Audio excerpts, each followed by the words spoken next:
haber trabajado largamente en lo relacionado con las drogas nos permite saber que existen formas diversas a la hora de tratar a los drogodependientes.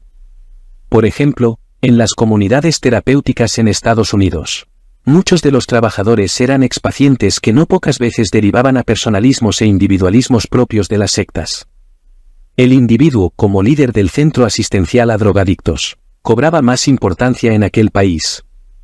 Algo parecido pasa con la multiplicidad sin límites de iglesias evangélicas. Y en la hispanidad, en nuestro modelo de tratamiento, se admitían expacientes siempre y cuando estos hubieran estudiado algo relacionado con y adecuado para el puesto, y en tal caso podía quedarse a trabajar en el centro. Una característica de las comunidades terapéuticas españolas es que trabajan más con la familia. Así se entiende fácilmente que la terapia debe adaptarse al entorno e incluso a la cultura en general. Permítasenos ahora dar un pequeño salto en el tiempo. En la Europa del año 1500 se produjo un gran cambio en la cristiandad occidental, fue el momento en que se produjo la célebre Reforma Protestante. El cristianismo, hasta ese momento, buscaba el bien, la verdad y la belleza. Y cuando hablamos del bien nos referimos al bien común, al bien de todo un grupo. Una persona puede beneficiarse individualmente, pero ese beneficio debe repercutir en el grupo, igual que un árbol no se come directamente sus frutos. Para el cristianismo, uno se gana el cielo con las acciones que realiza en la tierra. Haciendo buenas obras y buenas acciones tendrás más probabilidades de tener las puertas del cielo abiertas, y ahí reside lo que llamamos el budismo y otras religiones dármicas denominan karma. Lo más parecido al karma en el cristianismo es el concepto teológico de pecado. Las acciones en el mundo católico hispanoamericano sí importan, pero con la Reforma Protestante de Lutero, todo esto cambió. Lutero dijo que el hombre solo se salva por la fe. Esto supuso un gran cambio, pues lo importante entonces pasó a ser las acciones individuales, no si haces el bien o no. En definitiva, si eres egoísta no tiene importancia, e incluso por estas acciones uno no debe sentir culpa. Como apuntó Nietzsche, la caridad te come el alma y te quita la vitalidad. No en balde este filósofo alemán creció en una familia protestante, su padre fue pastor y de joven estudió teología. Siguiendo esta lógica, da igual que te aproveches con mala intención de la gente, porque en el fondo uno se salva con su propia fe. Así y según palabras del filósofo Gustavo Bueno, se entiende mejor el colonialismo, depredador de los anglosajones de los siglos XVII, XVIII y terminó en el XIX porque ya no había más indios nativos a los que exterminar en Canadá, Estados Unidos, Australia, etc. El colonialismo anglo fue un genocidio.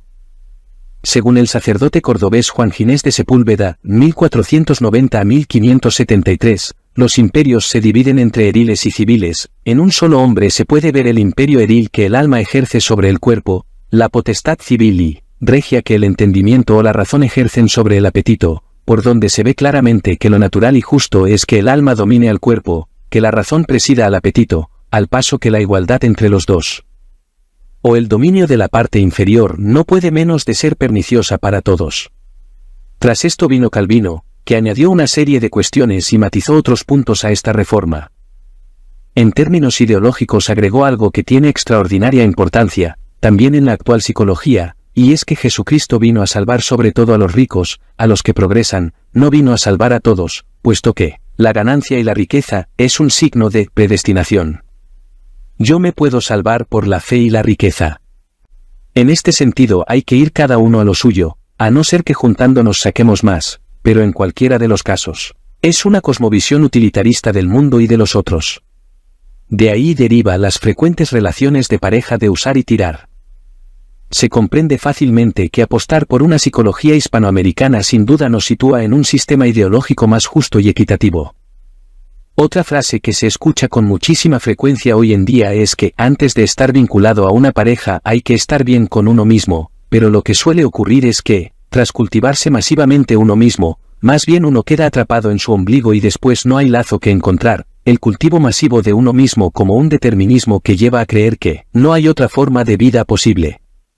Tras la caída de la hispanidad, en Occidente ya no se busca tanto la lógica hispana, que es el bien común, la verdad y la belleza, como el interés individual, el utilitarismo y lo pragmático. La explotación utilitarista del otro, La búsqueda de la riqueza sin importar los demás, dio como resultado el imperio persa de Darío, el tercer rey de los nazis, o los imperios inglés y holandés. Si leemos la obra teatral del magnífico dramaturgo español Alejandro Casona La barca sin pescador, nos daremos cuenta de la gravedad de dicha ideología, incluso sobre uno mismo. El retorno actual de la hispanidad también implica un retorno al bien común, a la verdad, y a la belleza.